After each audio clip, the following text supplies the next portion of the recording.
ಎಲ್ರಿಗೂ ನಮಸ್ಕಾರ. ಎಲ್ಲರೂ ಹೇಗಿದ್ದೀರಾ? ಎಲ್ಲರೂ ರಾಯರ ಕೃಪೆಯಿಂದ ಚೆನ್ನಾಗಿದ್ದೀರಾ ಅಂತ ನಾನು ಭಾವಿಸ್ತೀನಿ. ರಾಯರು ನಿಮ್ಮೆಲ್ರಿಗೂ ಸುಖ, ಶಾಂತಿ, ನೆಮ್ಮದಿ, ಆರೋಗ್ಯ, ಭಾಗ್ಯ ಕೊಟ್ಟು ಕಾಪಾಡಲಿ ಅಂತ ನಾನು ಕೇಳ್ಕೊತೀನಿ. ನಮ್ಮ ಜೀವನದಲ್ಲಿ ಏನಪ್ಪ ಅಂತಂದರೆ, ಒಬ್ಬರು ಕಂಡ್ರೆ ಒಬ್ರಿಗಾಗೋದಿಲ್ಲ, ಒಬ್ಬರು ಚೆನ್ನಾಗಿದ್ದರೆ ಇನ್ನೊಬ್ಬರು ಸಹಿಸ್ಕೊಳ್ಳೋದಿಲ್ಲ.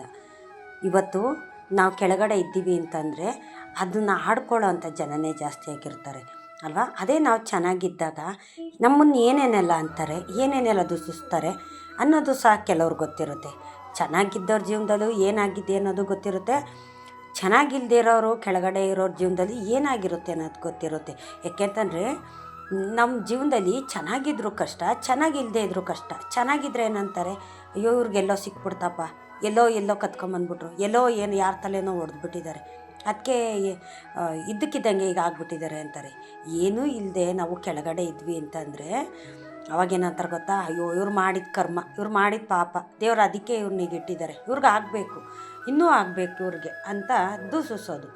ಯಾಕೆಂತಂದರೆ ನಾವು ಪ್ರಪಂಚದಲ್ಲಿ ಇದನ್ನೆಲ್ಲ ನೋಡ್ತಾ ಇರ್ತೀವಲ್ವ, ಕೆಲವು ಜನಗಳಲ್ಲಿ ಇದೆಲ್ಲ ಒಂದು ಬುದ್ಧಿ ಅನ್ನೋದಿರುತ್ತೆ. ಅಂತಂದರೆ ಎಲ್ಲರೂ ಒಂದೇ ಥರ ಇರೋದಿಲ್ಲ, ಕೆಲವರು ಒಬ್ಬೊಬ್ಬರು ಆ ರೀತಿ ಇರ್ತಾರೆ. ಈಗ ಒಂದೇ ಮನೆಯಲ್ಲಿ ನಾವು ತಗೋತು ಅಂತಂದರೆ, ಈಗ ಒಂದೇ ಮನೆಯಲ್ಲಿ 4-5 ಜನ ಮಕ್ಕಳಿರ್ತಾರೆ ಅಂತ ತಗೊಳ್ಳಿ. ಆ 4-5 ಜನ ಮಕ್ಕಳಲ್ಲಿ 3 ಜನ ಚೆನ್ನಾಗಿರ್ತಾರೆ, ಒಬ್ರಿಗೆ ಮಾತ್ರ ಸ್ವಲ್ಪ ಬೇಜವಾಬ್ದಾರಿ ಅನ್ನೋದಿರುತ್ತೆ. ಒಂದು ಕೆಲಸ ಮಾಡೋದ್ರಲ್ಲಾಗಲಿ, ಒಂದು ಮನೆಯಲ್ಲಿ ಯಾರ ಮಾತು ಕೇಳೋದಾಗಲಿ ಸ್ವಲ್ಪ ಇಂಟ್ರೆಸ್ಟ್ ಕಮ್ಮಿ ಅನ್ನೋದಿರುತ್ತೆ. ಅವ್ರಿಗೇನೋ ಟೈಮ್ ಕೆಟ್ಟಾಗಿರುತ್ತೋ, ಇಲ್ಲಾಂದರೆ ಅವರು ತಲೆಯಲ್ಲಿ ಏನಿರುತ್ತೋ ಅನ್ನೋದು ಗೊತ್ತಿರೋದಿಲ್ಲ. ಏಕೆಂತಂದರೆ ಈಗ 3 ಜನ ಮಕ್ಕಳನ್ನ ನಾವು ಹೇಗೆ ಬೆಳೆಸ್ತೀವೋ ಇವರೊಬ್ಬರೂ ಅದೇ ಥರನೇ ನಾವು ನೋಡ್ಕೋತಾ ಬಂದರೆ ಸರಿ ಹೋಗುತ್ತೆ. ಅದರಲ್ಲಿ ಹಿಂಗಡ್ಸೋದು, ತಂದೆ ತಾಯಿ ಆದವರೇ ಹಿಂಗಡ್ಸೋದು ಮಕ್ಳುಗಳನ್ನ.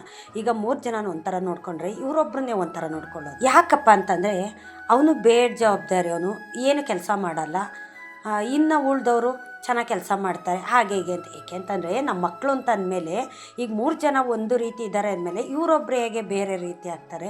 ಇವ್ರನ್ನೂ ಅಷ್ಟೇ ಒಂದು ಶಿಸ್ತಲ್ಲಿ ಒಂದು ಹೇಳಿದ್ದು ಕೆಲಸ ಇದು ಮಾಡಬೇಕಪ್ಪ, ಇದು ಮಾಡಬೇಕು, ನೀನು ಇವತ್ತು ಈ ಕೆಲಸ ಮಾಡಬೇಕು, ಬಾ ನಮ್ಮ ಜೊತೆಗೆ ಬಾ, ಹಾಗೆ ಹೀಗೆ ಅಂತ ಅವ್ರಿಗೂ ಸ್ವಲ್ಪ ಜವಾಬ್ದಾರಿ ಅನ್ನೋದು ಕೊಟ್ಟರೆ ಅವರು ಅಷ್ಟೇ ಕೇಳ್ತಾರಲ್ವ, ಮಾಡ್ತಾರಲ್ವ.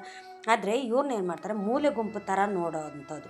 3 ಜನನೇ ಒಂಥರ ನೋಡಿದ್ರೆ ಇವರೊಬ್ಬರನ್ನೇ ಒಂಥರ ನೋಡೋದು. ಅವ್ರಿಗೇನಾಗುತ್ತೆ, ಅವ್ರ ಮನಸ್ಥಿತಿನಲ್ಲಿ, ಅಯ್ಯೋ ನನ್ನನ್ನು ಯಾವುದಕ್ಕೂ ತೊಗೊಳ್ಳೋದೇ ಇಲ್ಲ, ಆಟಕ್ಕುಂಟು ಲೆಕ್ಕಕ್ಕಿಲ್ಲ ಅನ್ನೋ ಥರ ನನ್ನ ನೋಡ್ತಾರೆ, ನಾನು ಏನು ಮಾಡಿ ಏನು ಬರಬೇಕಾಗೈತೆ, ಅಯ್ಯೋ ಮಾಡೋದ್ಕಿಂತ ಮಾಡಿ ಬೈಸ್ಕೊಳ್ಳೋದ್ಕಿಂತ ಮಾಡ್ದಿರೋ ಸುಮ್ಮನಿದ್ದು ಬಿಡೋದೇ ಒಳ್ಳೆಯದಲ್ವ ಅಂತ ಅವ್ರ ದಾರಿನೇ ಒಂದಾಗಿರುತ್ತೆ ಅಲ್ವಾ. ಹೇಳಿದ ಮಾತು ಕೇಳೋದಿಲ್ಲ, ಮನೇಲಿ ಏನು ಕೆಲಸ ಮಾಡೋದಿಲ್ಲ ಅಂತ ಮನೇಲಿ ಹೇಳಿದ್ರೆ ಇವರು ನಾನು ಮಾಡಿನೂ ಬೈತಾರೆ, ನಾನು ಎಂತಕ್ಕೆ ಮಾಡಬೇಕು, ಬಿಟ್ಟಾಕ ಅವ್ರ 3 ಜನನೇ ಚೆನ್ನಾಗಿ ನೋಡ್ಕೋತಾರೆ, ಅವ್ರನ್ನೇ ಚೆನ್ನಾಗಿ ನೋಡ್ಕೊಳ್ಳಿ, ಅವ್ರ ಕೈಲೇ ಮಾಡಿಸ್ಕೊಳ್ಳಿ ಅನ್ನೋ ಥರ ಇರ್ತಾರೆ.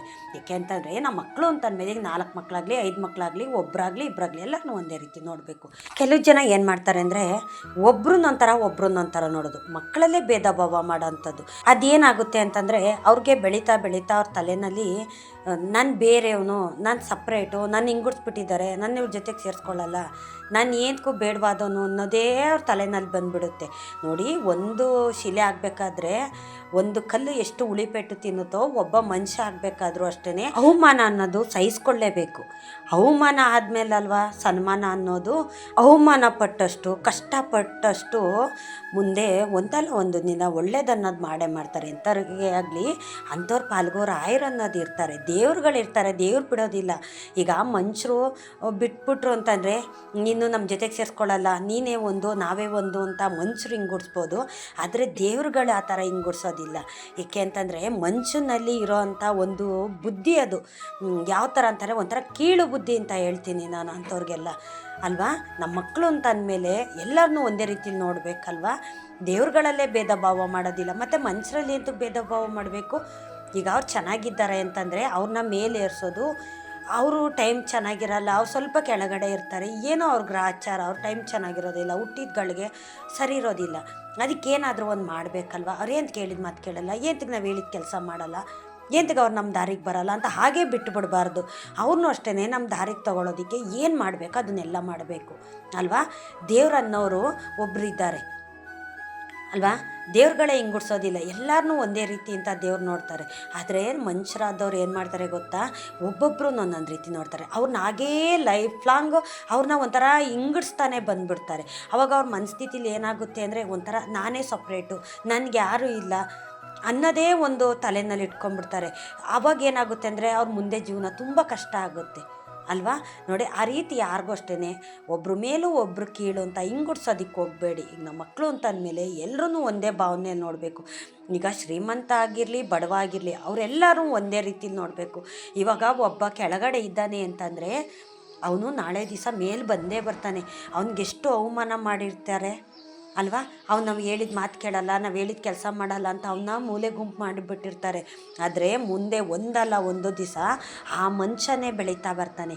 ಇವ್ರು 3 ಜನನ ನಮ್ಮೋರು ಅಂತ ತಿಳ್ಕೊಂಡು ಬೆಳೆಸ್ತಿರ್ತಾರಲ್ಲ, ಅವ್ರು 3 ಜನಕ್ಕಿಂತ 3 ಪಟ್ಟು ಮೇಲ್ಗಡೆ ಆ ಮನುಷ್ಯ ಬೆಳೀತಾ ಹೋಗ್ತಾರೆ. ಯಾಕೆ ಅಂತಂದರೆ ದೇವ್ರುಗಳು ಬಿಡೋದಿಲ್ಲ ಅಂಥವ್ರನ್ನ. ನೀನು ಎತ್ತೋರು, ನೀನು ಹುಡ್ತೋರು ನಿಮ್ಮವರೇ ನಿನ್ನ ಹಿಂಗುಡ್ಸಿದ್ರು ಅಂತಂದಮೇಲೆ ನಿನ್ನನ್ನು ನಾನು ಬೆಳೆಸ್ತೀನಿ. ಯಾವ ಜನ ನಿನ್ನ ಕಂಡ್ರೆ ಆಗ್ತಿಲ್ವೋ, ನಿನ್ನ ಮೂಲೆ ಗುಂಪು ಮಾಡ್ತಿದ್ದಾರೋ ಅವ್ರ ಎದುರುಗಡೆನೇ ನಾನು ಬೆಳೆಸ್ತೀನಿ ಅಂತ ದೇವ್ರುಗಳು ಬರ್ತಾರೆ. ಅಂಥವ್ರ ಪಾಲಿಗೆ ದೇವ್ರಂತೂ ಖಂಡಿತ ಇದ್ದೇ ಇರ್ತಾರೆ ಅಲ್ವಾ. ಅದಕ್ಕೆ ಹೇಳೋದು, ಯಾವುದೇ ಒಬ್ಬ ಮನುಷ್ಯನಾಗಲಿ ಕೆಳಗೆ ಇದ್ದಾನೆ ಅಂತ ಅಂದ್ಬಿಟ್ಟು ಯಾರನ್ನೂ ಅಷ್ಟೇ ತುಳಿಯೋದಕ್ಕೆ ಹೋಗಬಾರ್ದು. ಇವತ್ತು ಮನುಷ್ಯ ಕೆಳಗಡೆ ಇದ್ದಾನೆ ಅಂತಂದರೆ ನಾಳೆ ಮೇಲೆ ಬಂದೇ ಬರ್ತಾನೆ. ಆವಾಗ ನಿಮಗೆಲ್ಲ ಹೇಗಾಗುತ್ತೆ, ಮೇಲೆ ಬಂದಾಗ ನಿಮ್ಮ ಎದುರುಗಡೆ ಬಂದು ನಿಂತ್ಕೊಂಡಾಗ ನಿಮ್ಮ ಮನಸ್ಸು ಹೇಗಾಗುತ್ತೆ. ಆವಾಗ ಅವ್ರನ್ನ ಮಾತಾಡ್ಸೋದಕ್ಕಾಗಲಿ, ಇಲ್ಲ ಅವ್ರ ಮನೆಗೆ ಹೋಗೋದಕ್ಕಾಗಲಿ, ಅವರ ಸ್ನೇಹ ಬಯಸೋದಕ್ಕಾಗಲಿ ನಿಮ್ಗೆ ಆಗುತ್ತಾ. ಎಷ್ಟು ಅವಮಾನ ಮಾಡಿರ್ತೀರ ಅಲ್ಲ. ಅವ್ರನ್ನ 3 ಜನನೇ ಒಂದು ರೀತಿ ನೋಡಿರ್ತೀರ, ಇವರು ಒಬ್ಬ ವ್ಯಕ್ತಿನೇ ಒಂದು ರೀತಿ ನೋಡಿರ್ತೀರ. ನಾಳೆ ದಿವಸ ಮೇಲೆ ಬಂದಾಗ ಅವಾಗೆಲ್ಲರೂ ಸಹ ಬರ್ತೀರ ನೀವು ಅಲ್ವಾ.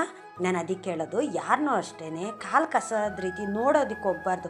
ದುಡ್ಡಿರೋರ್ನಾಗಲಿ ದುಡ್ಡಿಲ್ದವ್ರನ್ನಾಗಲಿ, ಅವ್ರು ಒಳ್ಳೆಯವರಾಗಲಿ ಕೆಟ್ಟವರಾಗಲಿ ಎಲ್ಲರೂ ನಮ್ಮವರೇನೆ. ಕೆಟ್ಟವರು ಅಂತಂದ್ಬಿಟ್ಟು ಅವ್ರನ್ನ ಹಾಗೆ ಬಿಟ್ಬಿಟ್ರೆ ಅವ್ರು ಕೆಟ್ಟವರಾಗೇ ಹೋಗ್ಬಿಡ್ತಾರೆ ಅಲ್ವಾ. ಅವ್ರನ್ನ ಒಂದು ತಿದ್ದಿ ಬುದ್ಧಿ ಹೇಳಿ ಒಂದು ಒಳ್ಳೆ ದಾರಿಗೆ ತಗೊಂಡು ಬಂದರೆ ಅವನು ಒಬ್ಬ ಒಳ್ಳೆ ವ್ಯಕ್ತಿ ಆಗ್ತಾನೆ. ಸಮಾಜದಲ್ಲಿ ಅವನಿಗೂ ಒಂದು ಒಳ್ಳೆ ಹೆಸರು ಬರುತ್ತೆ, ಒಂದು ಒಳ್ಳೆ ಗೌರವ ಬರುತ್ತೆ ಅಲ್ವಾ. ಅವ್ರನ್ನ ಹಾಗೆ ಬಿಟ್ಕೊಡೋದಲ್ಲ. ನಾವು ದೊಡ್ಡವರಾದವರು ಇದನ್ನೆಲ್ಲ ನಾವು ಮಕ್ಕಳಿಗೆ ತಿಳಿಸಿ ಹೇಳಬೇಕು. ಅವರು ತಪ್ಪು ದಾರಿಗೆ ಹೋದರು ಅಂತಂದರೆ ಈ ಸರಿ ದಾರಿಗೆ ಬರೋದಕ್ಕೆ ಏನು ಮಾಡಬೇಕು ಅದನ್ನೆಲ್ಲ ಮಾಡಬೇಕು, ಹಾಗೆ ಬಿಟ್ಟುಬಿಡೋದಲ್ಲ. ಇವತ್ತು ಅವನೇನಕ್ಕೂ ಬೇಡವಾದವನು, ಅವನೇನಕ್ಕೂ ಲೆಕ್ಕಕ್ಕಿಲ್ದವನು, ಅವನು ಒಬ್ಬ ಹೆಂಡ್ತಿ ಮಕ್ಕಳು ಕಟ್ಕೊಂಡ್ರೆ ಅವ್ನ ಹೆಂಡ್ತಿ ಮಕ್ಕಳು ಸಾಕ್ತಾನ, ನಿನಗೆ ಸಾಕೋ ಯೋಗ್ಯತೆ ಇದೆಯಾ, ನೀನು ಹೇಳಿದ ಕೆಲಸ ಮಾಡಲ್ಲ, ಹೇಳಿದ ಮಾತು ಕೇಳಲ್ಲ, ನಿನಗೆ ಒಂದು ಸಂಸಾರ ಅನ್ನೋದನ್ನು ನಾವೇನಾದರೂ ಕಟ್ಟಿದ್ವಿ ಅಂತಂದರೆ ಅವ್ರನ್ನೂ ಸಹ ನಾವೇ ಸಾಕಬೇಕಾಗುತ್ತೆ, ನೀನು ಹಾಗೆ ಇದ್ದುಬಿಡು ಅಂತ ಕೆಲವರು ಮಾಡ್ತಾರೆ ಅಲ್ವಾ. ಏಕೆ ಅಂತಂದರೆ ದೇವ್ರುಗಳು ಬಿಡೋದಿಲ್ಲ, ಅಂಥವ್ರಿಗೂ ಒಂದಲ್ಲ ಒಂದು ರೀತಿ ಒಳ್ಳೇದು ಮಾಡ್ತಾರೆ. ಏಕೆ ಅಂತಂದರೆ ಅಂಥವ್ರ ಮನಸ್ಸಲ್ಲಿ ದೇವ್ರು ಇರ್ತಾರೆ. ಅವರು ನೀವು ಕಷ್ಟ ಕೊಡಬೇಕಾದ್ರೆ ಅವ್ರು ಯಾರನ್ನು ಕೂಗ್ತಾರೆ ಹೇಳಿ. ಈಗ ಒಬ್ಬ ಮನುಷ್ಯ ಕಷ್ಟ ಕೊಡಬೇಕಾದ್ರೆ ಏನಂತ ಕೂಗ್ತಾನೆ ಹೇಳಿ ಆ ಮನುಷ್ಯ, ದೇವರೇ ನೀನಿಲ್ವಪ್ಪ, ನನ್ನವರು ಅಂತ ನನಗೆ ಯಾರೂ ಇಲ್ಲ ತಂದೆ, ನನ್ನವರು ಅಂತ ಇರೋರೆಲ್ಲ ನನ್ನ ಮೂಲೆ ಗುಂಪು ಮಾಡಿಬಿಟ್ಟಿದ್ದಾರೆ ತಂದೆ, ನೀವಿಲ್ವಾ ಭಗವಂತ ಅಂದಾಗ ಅಂಥವ್ರ ಕೂಗು ಬೇಗನೆ ದೇವ್ರ ಮನಸ್ಸಿಗೆ ಮುಟ್ಟುತ್ತೆ. ನಾನಿದ್ದೀನಿ ಬಾ ಅಂತ ರಾಯರು ಹೇಳ್ತಾರೆ. ಅದಕ್ಕೆ ಹೇಳೋದು, ನಾನು ಸುಮಾರು ಜನ ನೋಡಿದ್ದೀನಿ ಈ ಥರ ಕೆಳಗಡೆ ಇದ್ದಂಥ ವ್ಯಕ್ತಿ ಎಷ್ಟು ಮೇಲೆ ಬಂದಿದ್ದಾರೆ ಅನ್ನೋದು ನನ್ನ ಜೀವನದಲ್ಲಿ ಸುಮಾರು ಜನನ ನೋಡಿದ್ದೀನಿ. ಅದಕ್ಕೆ ಹೇಳೋದು, ಒಬ್ಬ ಮನುಷ್ಯ ಕೈಲಾಗ್ದವನು, ಅಸಹಾಯಕ, ಅವನ ಯೋಗ್ಯತೆ ಇಲ್ದವನು ನಿನಗೆ ಸಂಸಾರ ಕಟ್ಟಿದ್ರೆ ನಿನಗೆ ಸಾಕೋಕ್ಕಾಗುತ್ತಾ, ಅವ್ರನ್ನೂ ಸಹ ನಾನೇ ಸಾಕಬೇಕಾಗುತ್ತೆ ಅಂತ ಹೇಳೋರು ಮುಂದೆಗಡೆ ಆ ವ್ಯಕ್ತಿ ಬೆಳೀತಾನೆ ಅಂದರೆ ಆ ಮಟ್ಟಿಗೆ ಬೆಳೀತಾನೆ. ಇವು 3 ಜನ ಏನಿರ್ತಾರಲ್ಲ ಆ 3 ಜನಕ್ಕಿಂತ ಹೆಚ್ಚಾಗಿ ಬೆಳೀತಾನೆ ಆ ವ್ಯಕ್ತಿ. ಏಕೆಂದರೆ ಇವ್ರು ಮಾಡೋ ಅವಮಾನ ಸಾಲದು ಅಂತ ಹೊರಗಡೆ ಜನನೂ ಅವ್ರಿಗೆ ಅವಮಾನ ಮಾಡ್ತಾರೆ, ಅವರು ಕೆಳಗಡೆ ಇದ್ದಾರೆ ಅಂತ ಅಂದ್ಬಿಟ್ಟು. ಒಂದು ಬಂಧು ಬಳಗ ಆಗಲಿ ಅವರು ಸಹ ಅವಮಾನ ಮಾಡ್ತಾರೆ, ಒಡ ಹುಟ್ಟಿದವರಾಗಲಿ ಅವರು ಸಹ ಅವಮಾನ ಮಾಡ್ತಾರೆ. ಒಬ್ಬ ವ್ಯಕ್ತಿನ ಮನೆಯಲ್ಲಿ ಯಾವ ರೀತಿ ಬಳಸ್ಕೋತಾರೋ ಅದೇ ರೀತಿಯೇ ಹೊರಗಡೆ ಜನನೂ ಬಳಸ್ಕೊಳ್ಳೋದು. ಸಂಬಂಧಿಕರು ಸಹ ಅದೇ ರೀತಿ ನೋಡ್ತಾ ಇರ್ತಾರೆ. ಯಾಕೆಂತಂದರೆ ಇವನೇನಕ್ಕೂ ಬರ್ದವನು, ಮನೆಯಲ್ಲೇ ಇವನ್ನ ಮೂಲೆ ಗುಂಪು ಮಾಡಿಬಿಟ್ಟಿದ್ದಾರೆ, ಮತ್ತು ನಾವೇನಕ್ಕೆ ಇವನ್ನ ಹತ್ರ ಸೇರಿಸ್ಕೋಬೇಕು, ಇವನೇನಕ್ಕೆ ನಮ್ಮ ಒಳ್ಳೆ ಕರೆಗಳಿಗೆ ಇವನ್ನ ಕರಿಬೇಕು ಅಂತ ಅವರು ಸಹ ಮೂಲೆ ಗುಂಪು ಮಾಡಿಬಿಡ್ತಾರೆ ಅಲ್ವಾ. ಆವಾಗ ದೇವರು ಅನ್ನೋರು ಬರ್ತಾರೆ. ಏಕೆಂತಂದರೆ ಅಂಥವ್ರ ಪಾಲಿಗೆ ದೇವರು ಖಂಡಿತ ಇದ್ದೇ ಇರ್ತಾರೆ. ನೀವು ಯಾವ ವ್ಯಕ್ತಿನ ಕೆಳಗಡೆ ತುಳಿತೀರ ನೋಡಿ, ಅಂಥವ್ರ ಪಾಲಿಗೆ ದೇವರು ಅನ್ನೋನೊಬ್ಬ ಇದ್ದೇ ಇರ್ತಾನೆ. ನಾಳೆ ದಿವಸ ಅಂಥವ್ರು ಇವರೆಲ್ಲರಿಗಿಂತ ಹೆಚ್ಚಾಗಿ ಬೆಳೀತಾರೆ. ಆವಾಗ ನೀವು ಅವ್ರ ಎದುರುಗಡೆ ಹೋದಾಗ ನಿಮ್ಮ ಮನಸ್ಥಿತಿ ಹೇಗಾಗುತ್ತೆ ಅನ್ನೋ ಸ್ವಲ್ಪ ಅರ್ಥ ಮಾಡ್ಕೊಳ್ಳಿ. ಅದಕ್ಕೆ ಹೇಳೋದು, ಯಾರನ್ನೂ ಅಷ್ಟೇ ಲೆಕ್ಕಾಚಾರ ಮಾಡೋದಕ್ಕೆ ಹೋಗ್ಬೇಡಿ, ಮುಖ ನೋಡಿ ಅಳೋದಕ್ಕೆ ಹೋಗ್ಬೇಡಿ, ಮನಸ್ಸು ನೋಡಿ ಆಯಿತಾ. ಒಬ್ಬ ವ್ಯಕ್ತಿನ ಕೆಳಗಡೆ ಇದ್ದಾನೆ ಅಂತಂದರೆ ಅವನು ಮೇಲ್ಗಡೆ ಬರೋದು ಏನು ಒಂದು ಕ್ಷಣ, ಒಂದು ರಾತ್ರಿನಲ್ಲಿ ಅವನು ಬೆಳೀತಾ ಹೋಗ್ತಾನೆ. ಕಣ್ಣು ಮುಚ್ಚಿ ಕಣ್ಣು ಬಿಡೋಷ್ಟರಲ್ಲಿ ಒಬ್ಬ ಮನುಷ್ಯ ಬಡವಾಗಿರೋನು ಶ್ರೀಮಂತ ಆಗ್ತಾನೆ. ಆದರೆ ದುಡ್ಡಿರೋರಿಗೆ ಅಲ್ಲ ಮರ್ಯಾದೆ ಕೊಡೋದು, ದುಡ್ಡಿಲ್ದವ್ರಿಗೂ ಅವನಲ್ಲಿ ಮನುಷ್ಯತ್ವ ಇದೆಯಲ್ಲ, ಅವನಲ್ಲಿ ಇದೆಯಲ್ಲ ಒಳ್ಳೆತನ, ಆ ಒಳ್ಳೆತನಕ್ಕೆ ನೀವು ಬೆಲೆ ಕೊಡಿ. ದುಡ್ಡಿಗೆ ಬೆಲೆ ಕೊಡೋದಕ್ಕೆ ಹೋಗಬೇಡಿ. ದುಡ್ಡು ಇವತ್ತಿರುತ್ತೆ, ನಾಳೆ ಹೋಗುತ್ತೆ. ಆದರೆ ಮನುಷ್ಯತ್ವ ಮಾತ್ರ ನಾವು ಹುಟ್ಟಿದಾಗಿಂದ ನಾವು ಸತ್ತು ಮಣ್ಣಲ್ಲಿ ಮಣ್ಣಾಗ್ತೀವಲ್ಲ, ಆವಾಗಲೇ ನಮ್ಮ ಮನುಷ್ಯತ್ವ ಅನ್ನೋದು ಹೋಗೋದು ಅಲ್ವಾ. 4 ಜನ ಹೊಗಳೋದು ದುಡ್ಡಿರೋನಲ್ಲ, ಒಬ್ಬ ಮನುಷ್ಯತ್ವನ ಜನ ಹೊಗಳೋದು. ನಾನು ಅದಕ್ಕೆ ಹೇಳೋದು, ಒಬ್ಬ ಕೈಲಾಗ್ದವನು ಅವನ ಅಸಹಾಯಕ ಅಂತ ಯಾರೂ ಅಷ್ಟೇ ಮೂಲೆ ಗುಂಪು ಮಾಡೋದಕ್ಕೆ ಹೋಗಬೇಡಿ ಆಯಿತಾ. ಅವ್ರಿಗೆ ಅಂತ ಒಬ್ಬರು ದೇವ್ರು ಇದ್ದೇ ಇರ್ತಾರೆ, ಅಂಥವ್ರನ್ನೂ ಸಹ ಕಾಪಾಡ್ತಾರೆ. ದೇವರೇ ಭೇದ ಭಾವ ಮಾಡೋದಿಲ್ಲ ಅಂದಮೇಲೆ ಮನುಷ್ಯರು ಎಂತಿಗೆ ನೀವು ಭೇದ ಭಾವ ಮಾಡ್ತೀರಾ? ನೀವು ಮಾಡೋದು ನೋಡಿ ಹೊರಗಡೆ ಜನನೂ ಹಾಗೆ ಮಾಡ್ತಾರೆ ಅಲ್ವಾ. ಮಾಡೋದಕ್ಕೆ ಹೋಗಬೇಡಿ. ನಾನು ಯಾಕಪ್ಪ ಇಷ್ಟೊತ್ತಿಗೆ ಮಾತುಗಳನ್ನೆಲ್ಲ ಹೇಳಿದೆ ಅಂತಂದರೆ, ಈಗ ಸುಮಾರು ಮನೆಗಳಲ್ಲಿ ಇದೆಲ್ಲ ನಡೆಯೋವಂಥದ್ದೇ. ಈಗ ಒಂದು ಮನೆಯಲ್ಲಿ 4-5 ಜನ ಮಕ್ಕಳಿದ್ದಾರೆ ಅಂತಂದರೆ 4-5 ಜನನೂ ಪ್ರೀತಿಸೋದಿಲ್ಲ. ಅದರಲ್ಲಿ ಒಬ್ಬರು ಹೇಳಿದ ಮಾತು ಕೇಳಲಿಲ್ಲ, ಒಬ್ಬರು ಏನೋ ಸ್ವಲ್ಪ ಆ ಕಡೆ ಈ ಕಡೆ ಅವ್ರ ಜ್ಞಾನ ಇದೆ ಅಂತಂದರೆ ಅವ್ರನ್ನ ಬಿಟ್ಟುಬಿಟ್ರೆ ಅವ್ರೇನಾಗ್ತಾರೆ ಹೇಳಿ, ಅದೇ ದಾರಿ ಹಿಡ್ಕೊಂಡು ಹೊರ್ಟೋಗ್ತಾರೆ. ಅಂಥವ್ರನ್ನೂ ಸಹ ಇವ್ರ ಜೊತೆಗೆ ಸೇರಿಸ್ಕೊಂಡು ನಮ್ಮಲ್ಲಿ ಒಳ್ಳೆತನ ಏನಿದೆ ಆ ಬುದ್ಧಿ ಹೇಳ್ಕೊಡ್ಬೇಕು. ಅವ್ರಿಗೆ ಒಂದು ಒಳ್ಳೆ ಸಂಸ್ಕಾರ ಕೊಡಬೇಕು, ಒಳ್ಳೆ ಬುದ್ಧಿ ಕೊಡಬೇಕು. ಯಾಕೆ ಅಂತಂದರೆ ನಾವು ಬಿಟ್ಬಿಟ್ರೆ ಬೇರೆಯವರು ಹತ್ರ ಸೇರಿಸ್ಕೋತಾರ ಅಲ್ವಾ. ನಾವು ತಂದೆ ತಾಯಿ ಆದವರೇ ನಮ್ಮ ಮಕ್ಕಳಿಗೆ ಒಂದು ತಿದ್ದಿ ಬುದ್ಧಿ ಹೇಳಿ ಅವ್ರನ್ನ ಒಂದು ಒಳ್ಳೆ ಸ್ಥಾನಕ್ಕೆ ತೊಗೊಂಡೋಗಿ ನಾವು ನಿಲ್ಲಿಸಲಿಲ್ಲ ಅಂದರೆ ಮತ್ತು ಬೇರೆಯವರೆಲ್ಲ ಹೇಗೆ ಮರ್ಯಾದೆ ಕೊಡ್ತಾರೆ? ಅವ್ರ ಮುಂದೆ ಜೀವನ ಏನು? ನಾಳೆ ದಿವಸ ಅವ್ರಿಗೆ ಒಂದು ಸಂಸಾರ ಅನ್ನೋದು ನೀವು ಕಟ್ತೀರಾ, ಅವ್ರು ಹೇಗೆ ಇವ್ರ ಹತ್ರ ಎಣಗಬೇಕು? ಅವ್ರು ಹೇಗೆ ಕಣ್ಣೀರು ಹಾಕ್ತಾರೆ ಇವ್ರ ಹತ್ರ? ಎಲ್ಲೆಲ್ಲೋ ಇಂಥವ್ರನ್ನ ತಂದು ನನ್ನ ತಲೆ ಕಟ್ಬಿಟ್ರಪ್ಪ, ಇವ್ರು ನಮ್ಮ ಮಾತು ಕೇಳೋದಿಲ್ಲ, ಇವ್ರು ಹೀಗೆ ಅಂತ ಗೊತ್ತಿತ್ತಲ್ವ, ಏನಕ್ಕೋಸ್ಕರ ನಮಗೆ ಮದುವೆ ಮಾಡಿದ್ರು ಅಂತ ಬಂದಿದ್ದಂಥ ಹೆಣ್ಮಕ್ಳು ಕಣ್ಣೀರು ಹಾಕ್ಬಾರ್ದು ಅಲ್ವಾ. ಅದಕ್ಕೆ ನಾನು ಹೇಳೋದು, ನಮ್ಮಲ್ಲಿ ಒಬ್ಬರು ಇದ್ದಾರೆ ಹೇಳಿದ ಮಾತು ಕೇಳಲ್ಲ ಅಂತಂದರೆ ಅವ್ರನ್ನ ಒಂದು ಸರಿ ದಾರಿಗೆ ತರೋ ಅಂಥ ಪ್ರಯತ್ನ ನೀವು ಮಾಡಿ. ಹಾಗೇ ಬಿಟ್ಬಿಡೋದಕ್ಕೆ ಹೋಗಬೇಡಿ. ನೀವು ಬಿಟ್ಟರೆ ಪ್ರಪಂಚ ಎಲ್ಲ ಅವ್ರನ್ನ ಕೀಳಾಗಿ ನೋಡುತ್ತೆ. ಆ ಮನುಷ್ಯ ನಾಳೆ ಒಂದಲ್ಲ ಒಂದು ದಿವಸ ಮೇಲೆ ಬಂದೇ ಬರ್ತಾನೆ. ಅಂಥವ್ರ ಪಾಲಿಗೆ ದೇವ್ರು ಇರ್ತಾರೆ. ಅವರು ಅಂಥವ್ರ ಮನಸ್ಸಲ್ಲಿ ದೇವ್ರು ಇರ್ತಾರೆ. ಅವ್ರು ನೋವು ಪಡ್ತಿರ್ಬೇಕಾದ್ರೆ, ಅಪ್ಪ ದೇವರೇ ನೀನು ಇಲ್ವಪ್ಪ, ನಾನು ನಿನ್ನ ನಂಬಿದ್ದೀನಿ ತಂದೆ ಅಂತ ಅವ್ರು 24 ಗಂಟೆನೂ ನೀವು ನೋವು ಕೊಡುವಾಗೆಲ್ಲ 24 ಗಂಟೆನೂ ದೇವ್ರು ನೆನೆಸ್ಕೊತಾ ಇರ್ತಾರೆ. ದೇವ್ರು ಅಂಥವ್ರ ಪಾಲಿಗೆ ಇರ್ತಾರೆ. ಇವ್ರಿಗೆಲ್ಲರಿಗಿಂತ ಹೆಚ್ಚಾಗಿ ಅಂಥವ್ರನ್ನ ಮೇಲ್ಗಡೆ ತೊಗೊಂಡೋಗಿ ನಿಲ್ಲಿಸ್ತಾರೆ ದೇವರು. ನಾನು ಅದಕ್ಕೆ ಹೇಳೋದು, ಯಾವುದೇ ಒಬ್ಬ ವ್ಯಕ್ತಿನ ಅಸಹಾಯಕ, ನೀನು ಯೋಗ್ಯತೆ ಇಲ್ದವನು, ನೀನು 3 ಕಾಸಿಗೂ ಪ್ರಯೋಜನ ಇಲ್ದವನು, ನೀನು ದುಡಿಯೋಕ್ಕಾಗ್ದವನು, ನಿನಗೆ ಸಂಸಾರ ಕಟ್ಟಿದ್ರೆ ಅವ್ರನ್ನೂ ಸಹ ನಾವೇ ಸಾಕಬೇಕು, ನಿನ್ನೂ ಸಹ ನಾವೇ ಸಾಕಬೇಕು ಅಂತ ಯಾರನ್ನ ನೀವು ಕಾಲು ಕಸ ಅಂತ ನೋಡ್ತೀರಲ್ಲ, ಅಂಥ ವ್ಯಕ್ತಿನೇ ಮುಂದೆ ಒಂದಲ್ಲ ಒಂದು ದಿವಸ ಬೆಳೀತಾ ಹೋಗ್ತಾನೆ.